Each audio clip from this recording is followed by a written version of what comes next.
బాధ కలుగుతుంది, ఆవేదన కలుగుతుంది. గత ప్రభుత్వాన్ని చూస్తే రైతుకి వ్యక్తిగత యాంత్రీకరణ పరికరాలు ఎంత అవసరం అంటే ఈరోజు ఆధునిక పరిజ్ఞానం వచ్చింది.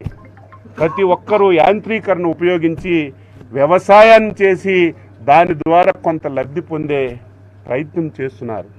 కానీ 5 సంవత్సరాల్లో యాంత్రీకరణ అనే పదం ఈ రాష్ట్రంలో కనిపించలేదు.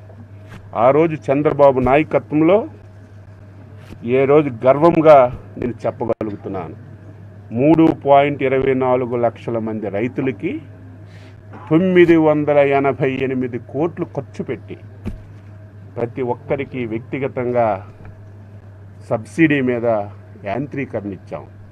ఈ 5 సంవత్సరాల్లో ఒక్కటంటే ఒకటి ఇవ్వలేదు.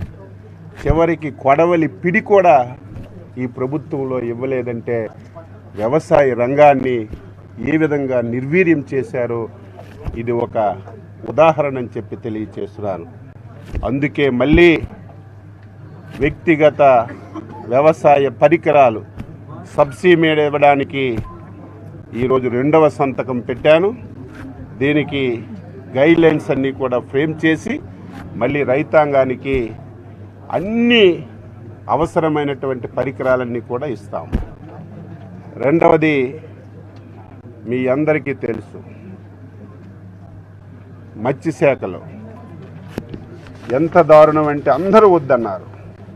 ఇప్పటికే న్యాయస్థానంలో కొన్ని వందల కేసులు ఉన్నాయి. మత్స్యకారులకి జీవనాధారమైనటువంటి ఏవైతే ట్యాంక్స్ ఉన్నాయో అవన్నీ కూడా వాళ్ళ నుంచి లాక్కొని ఈ ప్రభుత్వంలో ఉన్నటువంటి పెద్దలు తీసుకోవాలని ప్రయత్నం చేయడానికి 144 జీవో ఇచ్చారు. దాన్ని మళ్ళీ అమలు చేయడానికి 217 జీవో ఇచ్చారు.